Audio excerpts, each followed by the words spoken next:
সৌন্দর্যের পূজারী। নিজেকে সুন্দর করে তুলতে আজকাল মানুষ সব পারে। মানুষ নিজেকে সুন্দর দেখাতে এমন এমন কাজ করতে পারে যা আমরা চিন্তাও করতে পারবো না। নিজেকে সুন্দর দেখাতে একজন মানুষ কোন পর্যায়ে যেতে পারে তা আমরা আজকের এক্সপ্লেনেশন ভিডিওতে দেখতে পাবো। আজকে আমরা 2022-এ রিলিজ হওয়া তেমনই একটি Indonesian horror mystery film Tumbal ক্যান্টাং ইবলিসকে এক্সপ্লেন করতে চলেছি। মুভিটিকে মিজাম ফালিদা আনান ডিরেক্ট করেছেন এবং এর IMDb রেটিং 6/10। মুভিটিকে আপনারা দেখতে চাইলে ভিডিওতে 200টি লাইকের টার্গেট পূরণ করে ফেলুন, তবেই আমি মুভিটিকে আমাদের টেলিগ্রাম গ্রুপে ঝটপট আপলোড করে ফেলবো। আমাদের টেলিগ্রাম গ্রুপের লিংক ডিসক্রিপশন বক্সে দেওয়া আছে। তো চলুন এবার এক্সপ্লেনেশন শুরু করা যাক।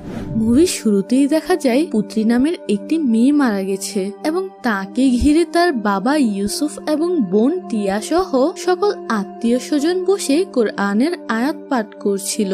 তার মধ্যেই হঠাৎ সেখানে অন্ধকার ছেয়ে যায় এবং তারপর টিয়া বাদে সেখানে থাকা মানুষজন খুব অদ্ভুত বিহেভিয়ার করতে শুরু করে। মনে হচ্ছিল সেখানে থাকা সকলে একসাথে পজেস হয়ে গেছে। তারপর টিয়া দেখে পুত্রীর লাশ হঠাৎ করেই নড়তে শুরু করেছে আর একটা সময় লাশটি হুট করে তার সামনে এসে বসে। এতে টিয়া ভয় পেয়ে চিৎকার করে ঘুম থেকে ওঠে, যার মানে সে এতক্ষণ সবকিছুই স্বপ্ন দেখছিল। ঘুম থেকে উঠে টিয়া বাইরে থেকে তার বাবার চিৎকার করার আওয়াজ শুনে বাইরে গিয়ে দেখে তার বাবা কিছু একটা দেখে চিৎকার করছে, অথচ সেইখানে কিছুই ছিল না। এখানে আমরা ইউসুফকে অসুস্থ অবস্থায় দেখতে পাই। টিয়া এসে ইউসুফকে সামলানোর চেষ্টা করতে থাকলে ইউসুফ বলে টিয়াকে তাকে ছেড়ে এখান থেকে চলে যেতে হবে, না হলে সেও পুত্রীর মতো মারা যাবে। সেই মুহূর্তে ইউসুফ হঠাৎ পজেস হয়ে টিয়ার গলা চেপে ধরে বলে টিয়া যেন কোথাও না যায়, কারণ এইসব তাদের শাস্তি, তাদের এইসব ভোগ করতেই হবে। এইসব বলে ইউসুফ ছটফট করতে থাকে আর সেই সময় টিয়া তার পিছনে একজন অদ্ভুত লোককে দেখতে পায়। লোকটি তাকে পুত্রীকে খুঁজে বের করতে বলে। লোকটি বলে পুত্রীকে খুঁজে না বের করতে পারলে ইউসুফ আর বাঁচবে না। এইসব শুনে টিয়া তার বাবাকে হাসপাতালে ভর্তি করিয়ে পুত্রীকে খুঁজতে সেই শহরে যায় যেখানে পড়াশোনা করতে গিয়ে 2 বছর ধরে পুত্রী নিখোঁজ হয়ে আছে। সেখানে গিয়ে টিয়া তার বোনের ছবি দেখিয়ে খোঁজ খবর নিতে নিতে সেই জায়গাতে গিয়ে পৌঁছায় যেখানে তার বোনকে লাস্ট টাইম দেখা গিয়েছিল। সেইখান থেকে সে সেই এরিয়াতে থাকা একটি হোটেলে গিয়ে ওঠে। হোটেলটির ওনার মিস রোজা এবং তার হাজবেন্ড। মিস রোজা নিজেই টিয়াকে এইখানকার সব নিয়ম কানুন বুঝিয়ে দেয়। সেখানের অদ্ভুত বিষয় এই ছিল যে রুমটি বেশ ভালো হলেও রেন্ট কিন্তু বেশ কম ছিল এবং মিস রোজার ব্যবহারও টিয়ার খুব ভালো লাগে। টিয়া কিন্তু মিস রোজাকে মিথ্যা কথা বলে যে সে এখানে কলেজে পড়তে এসেছে। তারপর টিয়া নিজের রুমের দিকে যেতে নিলে তার একজন বয়স্ক মহিলার সাথে দেখা হয়। মহিলাটি বলে সে এখানে অনেক বছর ধরে কাজ করে, টিয়ার এখানে কোনো সমস্যা হবে না। পুরো বছর টিয়া এখানে বেশ ভালোভাবেই থাকতে পারবে, শুধুমাত্র বছরের একটি দিন বাদে। কেননা সেই একদিন মিস রোজার পরিবারের লোকজন বাড়িতে বেড়াতে আসেন আর সেই দিনটি এই বছরের আর 2 সপ্তাহ পরেই আসতে চলেছে। মহিলাটি সেই দিন টিয়াকে বাড়িতে আসতে মানা করে দেয়। টিয়া এত সব সুবিধা পেয়ে এই শর্তে রাজি হয়ে যায়। সেই রাতে টিয়া দেখে এইখানে তার মতোই নিনা নামের একটি কলেজ পড়ুয়া মেয়ে তার ঠিক পাশের রুমেই থাকে। টিয়ার নিনার সাথে তেমন কথা হয়নি। তার পরের সিনে আমরা দেখতে পাই হোটেলে জানু নামের একজন কাজের লোক পার্কিং এরিয়াতে ন্যাথন নামের একটি ছেলের সাথে চুপি চুপি দেখা করতে যায়। ন্যাথন জানুকে হোটেলে আরেকটি নতুন মেয়েকে জায়গা দেওয়ার জন্য খুব বকাঝকা করছিল এবং সে জানুকে বলে যত তাড়াতাড়ি সম্ভব সে যেন টিয়াকে এখান থেকে তাড়ানোর ব্যবস্থা করে। সে সময় তাদেরকে নিনা দেখে ফেলাতে তারা সেখান থেকে চলে যায়। পরের দিন টিয়া পুত্রীর কলেজে যায় পুত্রীর মিসিং হওয়ার ব্যাপারে ইনফরমেশন জানতে। সেখানে গিয়ে টিয়া জানতে পারে পুত্রী কলেজে রেগুলার ছিল না, তাই কলেজ থেকে তাকে অনেক নোটিশ পাঠানো হতো, কিন্তু সে তবুও কলেজে আসতো না। সেখানে নিনা টিয়াকে দেখে ভাবে টিয়া কলেজে অ্যাডমিশন নিতে এসেছে। নিনা টিয়াকে নিজের পরিচয় দেওয়ার পর তারা কথা বলতে শুরু করে। এখানে টিয়া জানতে পারে নিনা ও পুত্রী সেম সেশনে ছিল এবং নিনা বর্তমানে জাভানিজ আদিবাসী লোকেদের কালচার এবং রিচুয়াল নিয়ে গবেষণা করছে। পরের সিনে আমরা রোজাকে দেখি। সে একটি খরগোশকে নিয়ে একটি টানেলের ভিতরে ছেড়ে দিলে টানেলের ভেতর থেকে একটি অদ্ভুত জন্তু খরগোশটিকে খেতে টেনে ভেতরে নিয়ে যায়। তার কিছুক্ষণের মধ্যে জন্তুটি খরগোশটিকে ছুঁড়ে ফেলে দেয়। তখন রোজা বুঝতে পারে জন্তুটির খরগোশ পছন্দ হয়নি। তাই রোজা তাকে প্রমিস করে যে সে খুব শীঘ্রই তার জন্য এর থেকে ভালো কিছু নিয়ে আসবে। তারপর আমরা দেখতে পাই রোজা এবং জেফরির ফেসে ঠিক তেমন ক্ষত রয়েছে যেমনটা আমরা এর আগে টিয়ার বাবা ইউসুফের ফেসে দেখতে পেয়েছিলাম। কিন্তু রোজা এবং জেফরি কিন্তু এটা নিয়ে একটুও চিন্তিত ছিল না, কেননা অবাক করা বিষয় এই ছিল যে তাদের ফেসের ক্ষতগুলো শুধুমাত্র আয়নাতেই দেখা যাচ্ছিল, বাস্তবে তাদের ফেস একদম স্বাভাবিক দেখতেই মনে হচ্ছিল। পরের সিন শিফট হয় টিয়ার রুমে, যেখানে দেখা যায় টিয়া তার রুমে বসে পুত্রীর ব্যাপারে ভাবছিল। কিন্তু সেই সময় বাইরে থেকে কিছু শব্দ আসাতে টিয়া বাইরে চেক করতে গিয়ে দেখে রুমের বাইরে তার বাবা কারোর কাছে টিয়ার প্রাণ ভিক্ষা চাইছে। ইউসুফ টিয়াকে দেখা মাত্র তাকে এই হোটেল থেকে চলে যেতে বলে, আর তখনই টিয়া দেখে ইউসুফকে একটি কালো ছায়া টেনে হোটেলের বাইরে নিয়ে যায়। টিয়া ইউসুফের পিছু নিয়ে বাইরের দিকে গেলে জানু টিয়াকে দেখে বলে, এইখান থেকে চলে যাও, নয়তো অঘটন ঘটবে। এইসবে টিয়া ভয় পেয়ে আবার হোটেলের ভিতরে এলে নিনা টিয়াকে দেখে শান্ত করার চেষ্টা করে। তারপর নিনা টিয়াকে নিয়ে তার রুমে চলে যায়। নিনা এবং টিয়া চলে যাওয়ার পর কিন্তু আমরা সেখানে জানু এবং জেফরিকে দেখতে পাই, যার মানে টিয়া এতক্ষণ যা যা দেখেছে সেসব টিয়াকে ভয় দেখানোর জন্য হতে পারে। যাই হোক, তারপর দেখা যায় টিয়া নিনার রুমে গিয়ে নিজের ব্যাপারে নিনাকে সব সত্যি বলে দেয়। সে নিনাকে পুত্রের ছবি দেখিয়ে বলে সে এইখানে আসলে পুত্রীকে খুঁজতেই এসেছে। গত 2 বছর ধরে তারা পুত্রীকে খুঁজে পাচ্ছে না, কিন্তু গত 2 বছর যাবৎ সে রোজ পুত্রীকে স্বপ্নে দেখে, যা এইখানে আসার পর থেকে সে আর দেখতে পায় না। বরং এইখানে আসার পর থেকে তো সে তার বাবাকে নিয়ে স্বপ্ন দেখে। এই বলে টিয়া নিনাকে ইউসুফেরও ছবি দেখায়। নিনা জানায় সে কাউকেই চিনতে পারেনি। তখন বাইরে থেকে কিছু শব্দ এলে টিয়া উঠে চেক করতে গেলে নিনা টিয়ার ফোন থেকে চুপি চুপি নিজের ফোনে ইউসুফের ছবিটি নিয়ে নেয়। তারপর দেখা যায় রোজা এবং জেফরি টিয়াকে নিয়ে আলোচনা করছে। জেফরি রোজাকে জানায় টিয়া এসেছে ভালোই হয়েছে, কিন্তু ন্যাথন জানুকে নিয়ে টিয়াকে এখান থেকে তাড়াতে ব্যস্ত হয়ে পড়েছে। তার মনে হয় এইবার তাদের ন্যাথনের ব্যাপারে কিছু একটা ব্যবস্থা নেওয়া উচিত। তখন রোজা বলে ন্যাথনকে সে দেখে নিবে, জেফরি যেন জানুর একটা ব্যবস্থা নেয়। তারপর দেখা যায় ন্যাথন টিয়াকে একটি লেটার পাঠায়, যাতে লেখা ছিল অভিশাপ এইখান থেকেই শুরু হয়েছে, এখান থেকে চলে যাও। লেটারটি দেখে টিয়ার খুব অদ্ভুত লাগে, কারণ টিয়া জানতো না লেটারটি কে এবং কেন তাকে দিয়েছে। এদিকে আমরা নিনাকে দেখি রাতের বেলায় হোটেল থেকে বের হয়ে কলেজের একজন প্রফেসরের বাড়িতে যেতে, আর এখানেই মুভির আসল রহস্য বেরিয়ে আসে। কেননা নিনা ইউসুফের ছবিতে এমন একটি সিম্বল লক্ষ্য করে যেটা নিয়ে সে অনেকটা সময় ধরে গবেষণা করছিল। প্রফেসর নিনাকে বলে, এটা হলো কানজেং ইবলিশের প্রতীক। আমি অনেক বছর আগে এই বিষয়টি নিয়ে গবেষণা করেছিলাম। জাভানিজরা 18 শতক থেকে একটি রিচুয়াল পারফর্ম করে যাচ্ছে, যার ফলে তারা অমর হয়, ধনী হয়, সারা জীবন তরুণ থাকে। আমি যতদূর জানি এই সংগঠনটি খুবই গোপনভাবে তাদের কার্যক্রম চালিয়ে যাচ্ছে। কেউ একবার এসবে জড়িয়ে পড়লে মৃত্যু ছাড়া আর বের হতে পারে না। ছবির ওই লোকটি কানজেং ইবলিশের সাথে কোনো না কোনো ভাবে জড়িত হতে পারে। তোমার এই কেসটি আমাদের কলেজের মিসিং হওয়া স্টুডেন্টদের সাথে কোনোভাবে জড়িত, কারণ তাদের করা রিচুয়ালে মানুষ বলির নিয়ম আছে। তারাই হয়তো কলেজের স্টুডেন্টদেরকে তুলে নিয়ে গিয়ে বলি দিয়ে দেয়। এইসব বলে প্রফেসর নিনাকে একটি টেপ দিয়ে বলে, এতে কানজেং ইবলিশকে ডাকার মন্ত্র আছে। এটিই শেষ জিনিস যা সে এই গুপ্ত সংগঠনের উপর গবেষণা করতে গিয়ে পেয়েছিল। যার মানে এখানে স্পষ্ট যে শুধু পুত্রী নয়, পুত্রীর মতোই তার কলেজের আরো অনেক শিক্ষার্থী এখান থেকে মিসিং হয়েছে।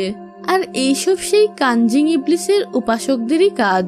কিন্তু এইসবই টিয়া কিভাবে কানেক্টেড এবং ন্যাথন টিয়াকে কোন অভিশাপের কথা বলেছে সেই রহস্য আমরা পরবর্তীতে জানতে পারবো।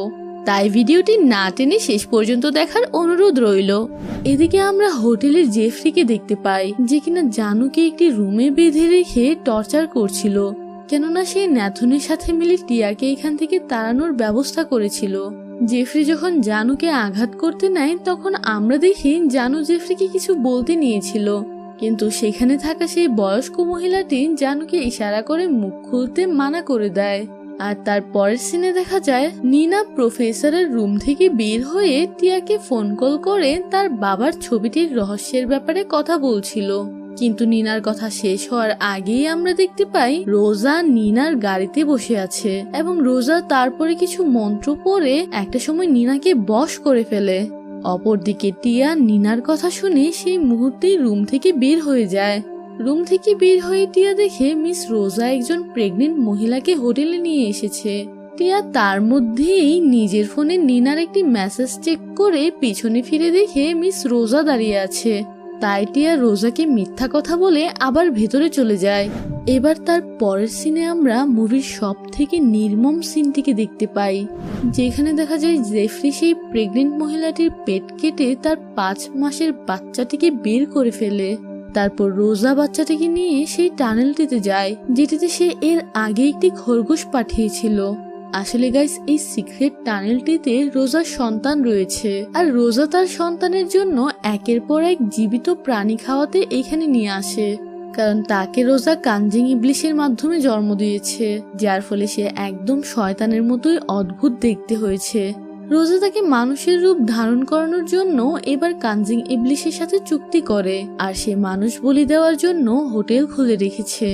এখানে আমরা এটাও জানতে পারি যে ন্যাথন রোজারই ছেলে। তারপর দেখা যায় বয়স্ক কাজের মহিলাটি হোটেলের সবাইকে জানিয়ে দেয় রোজার পরিবারের সবাই আসার দিনটি চলে এসেছে, সবাই যেন হোটেল ছেড়ে একদিনের জন্য চলে যায়। এমন সময় হাসপাতাল থেকে টিয়ার জন্য ফোন কল আসে।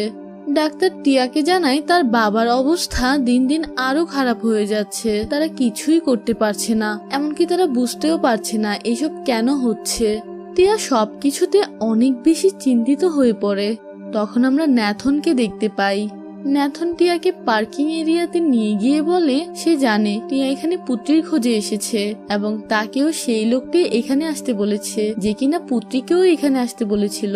আর সেই লোকটি টিয়ার রাইডারকে বশ করে রোজার হোটেলে নিয়ে যেতে বলে, যেমনটা সে সবার ক্ষেত্রে করে থাকে। এইসব শুনে টিয়া ন্যাথনের কাছে পুত্রীর ব্যাপারে জিজ্ঞেস করলে ন্যাথন বলে পুত্রী মারা গিয়েছে, পুত্রীকে তারা বলি দিয়ে ফেলেছে, যেমনটা তারা বাকি মেয়েদের সাথেও করেছে এবং নিনার সাথেও করতে চলেছে। ন্যাথন বলে এখান থেকে চলে না গেলে টিয়ার সাথেও তেমনই পরিণতি হতে চলেছে। এখানে আমরা আরো জানতে পারি ন্যাথন রোজার সন্তান হলেও জেফরির সন্তান নয়। ন্যাথনের বাবা নিজের প্রাণ বাঁচাতে এইখান থেকে চলে গেছে। টিয়া কিন্তু ন্যাথনের কথায় খুব কনফিউজ ছিল, কারণ সে বুঝতে পারছিল না ন্যাথন আসলে কে এবং কেনই বা তাকে সাহায্য করছে। এমন সময় ন্যাথন টিয়াকে বেহুশ করে ফেলে। পরের সিনে দেখা যায় টিয়া তার রুমের সামনে দাঁড়িয়ে একটি অদ্ভুত দরজা দেখতে থাকে। একটা সময় দরজাটি খুলে গেলে টিয়া ভেতরে গিয়ে পুত্রীকে বন্দি অবস্থায় দেখতে পায়।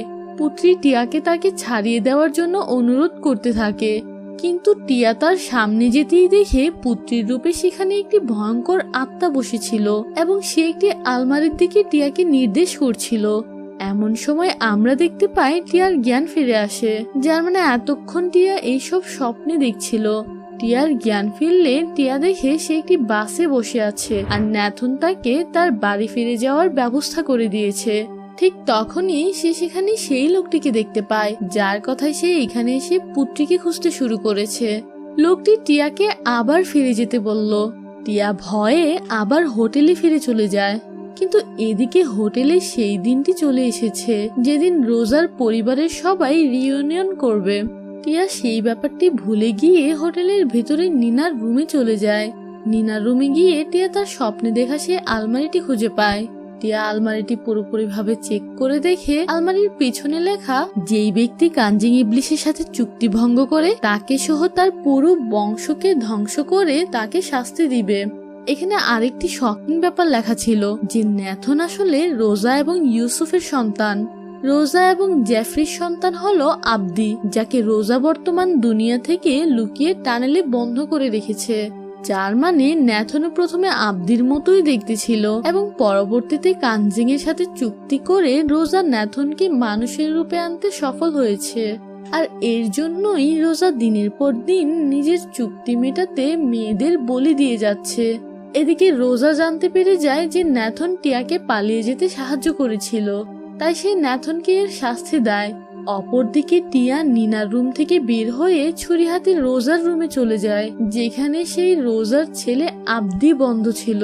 টিয়া আব্দিকে দেখে খুব ভয় পেয়ে যায়, আর তখন সেখানে রোজা এসে টিয়াকে অ্যাটাক করে বেহুশ করে ফেলে। পরের সিনে আমরা টিয়া এবং ন্যাথনকে একই রুমে বাঁধা অবস্থায় দেখতে পাই। তাদের জ্ঞান ফিরে এলে ন্যাথন টিয়াকে এইখানে ফিরে আসতে দেখে খুব ক্ষেপে যায়, আর এর পরেই দেখা যায় সেই বয়স্ক কাজের মহিলাটির কথায় জানু এসে এবার ন্যাথনকে মেরে ফেলে। আর তারপর কিছু ভয়ঙ্কর জন্তু এসে ন্যাথনের লাশকে নিয়ে যায়। ন্যাথন মারা যাওয়াতে কিন্তু রোজা একটু দুর্বল হয়ে পড়ে, কিন্তু ন্যাথনের মৃত্যুর ব্যাপারে কেউ রোজাকে কিছুই জানায়নি। তারপর দেখা যায় জানু এবার টিয়ার বাঁধন খুলে দিলে সেখানে সেই লোকটি আসে যার কথায় টিয়া এইখানে এসেছিল। সে এসে টিয়াকে এইসব কিভাবে এবং কখন শুরু হয়েছে সব বলতে শুরু করে। লোকটি বলে ইউসুফ কানজিং ইবলিশের সব থেকে অনুগত ছিল। ইউসুফ এবং রোজা অনেক বছর আগে কানজিং ইবলিশের সাথে ধন সম্পদ এবং সৌন্দর্যতা নিয়ে চুক্তি শুরু করেছিল। পরিবর্তে তারা যুবতী মেয়েদেরকে কানজিং এর কাছে বলি দিয়েছিল। কিন্তু রোজা হঠাৎ খুব লোভী হয়ে ওঠে এবং সে জীবনের সকল সুখের জন্য কানজিং এর সাথে চুক্তি করতে শুরু করে। তার পাশাপাশি পরবর্তীতে সে অসংখ্য মেয়েদেরকে বলি দিতেও শুরু করে, যা ইউসুফের একদম ভালো লাগছিল না, কারণ সে এইসব ছেড়ে আবার সাধারণভাবে জীবন শুরু করার কথা ভাবছিল। আর তাই ইউসুফ রোজাকে ছেড়ে অন্য শহরে গিয়ে টিয়ার মাকে বিয়ে করে নেয়। কিন্তু তার এই জীবনযাপনে কানজিং বাধা হয়ে দাঁড়ায়, কারণ সে আর কানজিং এর উপাসনা করত না। আর কানজিংকে উপাসনা করার শর্ত হলো মৃত্যুর আগে পর্যন্ত কানজিংকে উপাসনা করতেই হবে, তা না হলে কানজিং তার পুরো বংশকে ধ্বংস করে তাকে শাস্তি দিবে। কানজিং টিয়ার মতো পুত্রীকেও স্বপ্ন দেখিয়ে এইখানে নিয়ে এসে তার উপাসনা করতে বলে, কিন্তু পুত্রী তাদের অংশ হতে মানা করে দেওয়াতে তারা পুত্রীকে কানজিং এর কাছে বলি দিয়ে দেয়। একইভাবে তারা এখন টিয়াকেও কানজিং এর উপাসনা করতে অফার করে। তখন টিয়া দেখে তার বাবা তাকে তাদের অফার অ্যাকসেপ্ট করতে মানা করছে, কিন্তু টিয়া এখানে কিছুই করতে পারছিল না, কারণ সে একদম অসাড় হয়ে পড়েছিল। এদিকে আমরা দেখতে পাই বয়স্ক মহিলাটি রোজার যে পরিবার আসার কথা বলছিল তারা আর কেউ নয়, আসলে কানজিং ইবলিশের গুপ্ত সংগঠনের সদস্য। তারা এখানে নিনা এবং টিয়াকে বলি দিয়ে রোজাকে চির তরুণ হতে এবং আব্দিকে মানুষ রূপে আনতে সাহায্য করতে এসেছে। তারা নিনাকে বলি হিসেবে সাজিয়ে রেখে তাদের রিচুয়াল করে কানজিং ইবলিশকে ডাকতে থাকে। একটা সময় কানজিং ইবলিশ এসে নিনার আত্মাকে শোষণ করতে শুরু করে, কিন্তু রোজা লক্ষ্য করলো তার ফেসের তখনও কোনো পরিবর্তন ঘটেনি। আর এইখানেই আসে মুভির আসল টুইস্ট। আসলে এইখানে সেই বয়স্ক মহিলাটি রোজার সাথে প্রতারণা করেছে। সে ট্রিক করে নিনাকে নিজের জন্য কানজিং এর কাছে স্যাক্রিফাইস করেছে।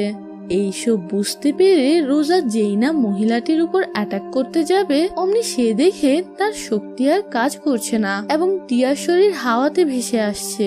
তারপর কানজিং এবার টিয়ার শরীরে প্রবেশ করে রোজা এবং জেফরির আত্মাকেও শোষণ করে ফেলে। আর কানজিং টিয়ার শরীরের মাধ্যমে পৃথিবীতে এসে পড়ে। এদিকে হাসপাতালে থাকা ইউসুফেরও মৃত্যু হয়।